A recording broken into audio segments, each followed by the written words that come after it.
You guys ready backstage? I hear Kitty talking back there. Some good baseball stories are being told. Yeah, we're ready to go. All right, you want me to shut the thing up?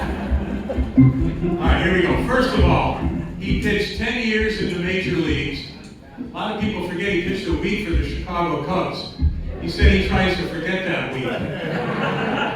He grew up in Evergreen Park, and the greatest story I heard was, I think it's in the documentary, is he's with the White Sox, and he comes up in the middle of the season, or whenever he came up, I can't recall, maybe he started the season. But my point is, these guys are in the locker room, so, you're due to the White Sox, where are you staying? The guy says, oh, I'm at Lake Point Tower, man, 35th floor. Great, where are you staying? Oh, I got a condo downtown, a lot of people, it's great, a lot of action.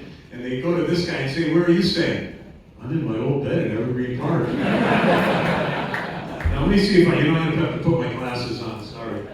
That's a great story though. So he's at his parents' house in Evergreen Park, and he's driving to the White Sox where he had gone because he grew up a White Sox fan. How are these for numbers? From August into September, 5 of his 7 outings, he allowed 0 hits over 6 of the 3rd innings, okay? He had a 4-inning outing for a save. A 4-inning save, who does that? July 18th against Detroit, 2 in the 3rd innings of shutout baseball. Sox scored 3 in the 9th to win at 7-5. They were down 5-4.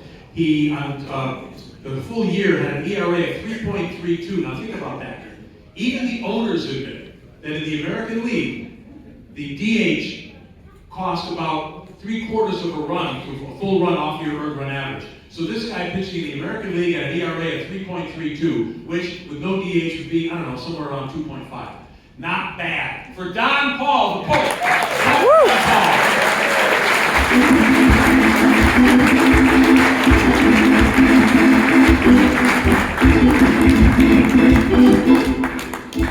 The Pope, Don Paul. And by the way, I knew I forgot a couple of people here.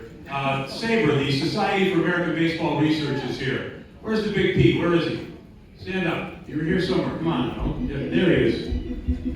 Saber has some baseball cards of Don Paul dressed up in papal gear called the Pope. Did you ever get those cards from that guy? You did? Okay, great. All right.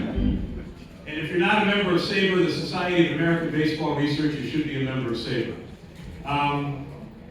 Okay, our next guy. I mean, all you have to do around here is say 1983 American League Rookie of the Year. You know who he is. I know. 35 homers, 100 RBIs. And there he is.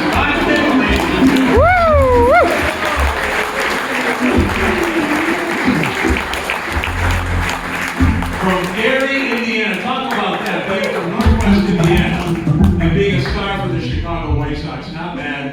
Also 10 years in the major leagues, which ain't easy to accomplish. I gotta mention this, in 1990, he was traded to Baltimore in July. Frank Thomas was coming up, things happened. Kitty, though, for the team in 1990, which surprised everybody by winning 94 games after 4 straight lousy seasons. Kitty had 16 home runs and 43 RBI and only 277 at-bats. I'll do the quick math for you. That translates to about 35 and 102. Not bad. Ron Kittle, ladies and gentlemen. All right.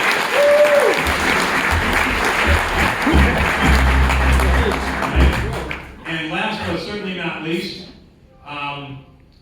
this gentleman won the American League Cy Young Award in 1993. We know that.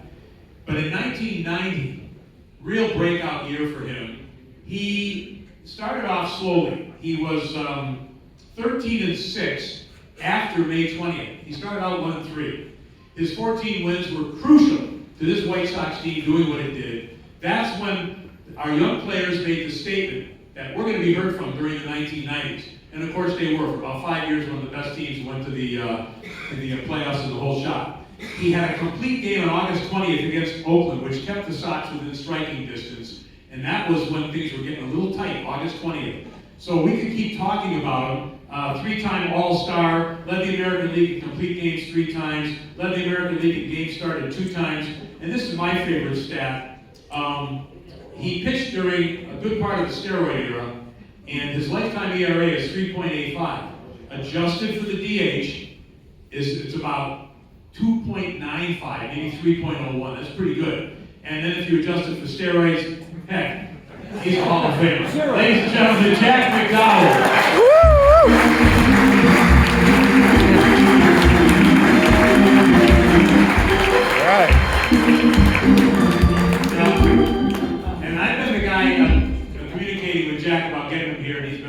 wonderful from start to finish. I want you to know that. 3 great guys up here, I can tell you that right now. Woo!